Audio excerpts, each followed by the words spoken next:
Assalamualaikum warahmatullahi wabarakatuh. Saya Nake Muntazar, mahasiswa politik angkatan 2023.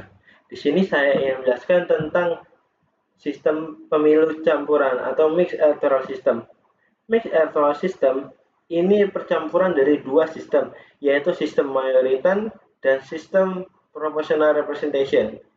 Di di sistem ini, di sistem pemilu campuran, itu ada sang pemilih mendapatkan dua suara, yaitu satu suara untuk calon individu daerah pemilih mayoritan dan satu lagi satu suara untuk memilih partai atau profesional.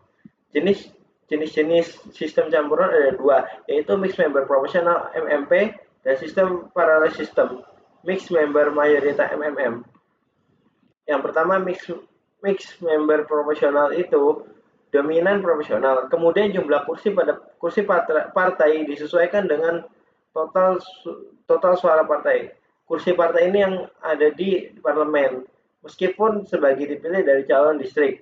Kemudian ada contoh negara yang menggunakan MMP adalah Jerman dan Selandia Baru. Kemudian MMM mix member mayoritas dua sistem bagian paralel dan tidak saling mempengaruhi.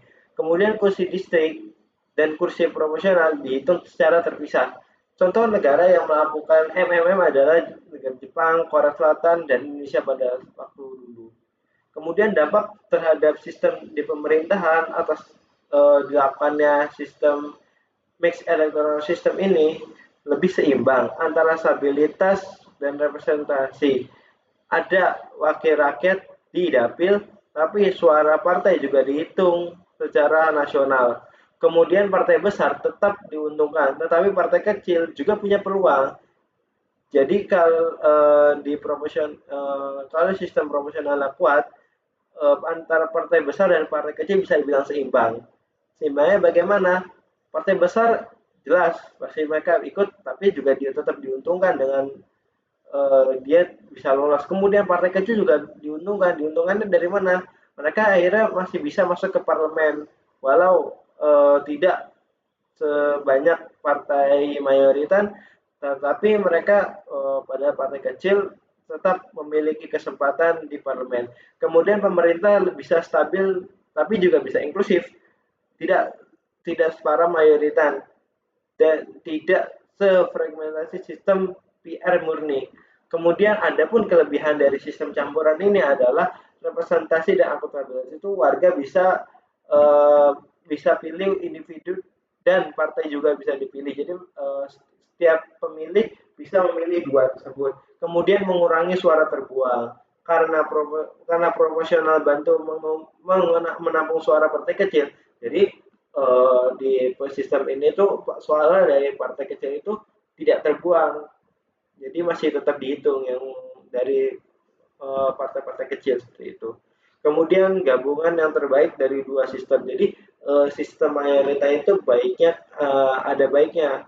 Jadi antara stabilitas mayoritas dan keragaman PR itu tetap bisa terlaksana secara bersama. Kemudian ada pun kekurangan dari sistem campuran ini adalah rumit. Kenapa rumit ya? Pemilih bisa bingung karena dua suara dan dua jenis penghitungan. Kemudian dua legitimasi. Kadang wakil distrik dan wakil partai saling bersaing, bukan bekerja sama. Jadi saling bisa dibilang untuk bekerja sama itu masih agak sulit. Kemudian bisa tetap timpang.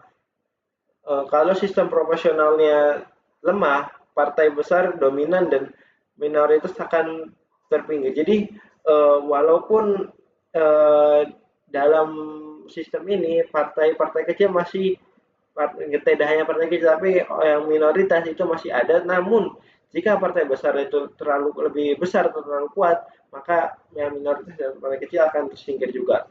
Kemudian ada pun contoh negaranya adalah Jerman, mixed member proportional MMP. Pemilih punya dua suara yaitu pilih wakil distrik, calon individu dan wakil partai proporsional. Kursi proporsional disesuaikan total suara partai agar hasil akhir mencerminkan proporsi suara nasional. Kemudian dampak Jerman punya parlemen representatif dan pemerintah koalisi yang relatif stabil. Kemudian ada pun Jepang, parallel system. yang mana di parlemen itu Jepang ada 465 kursi.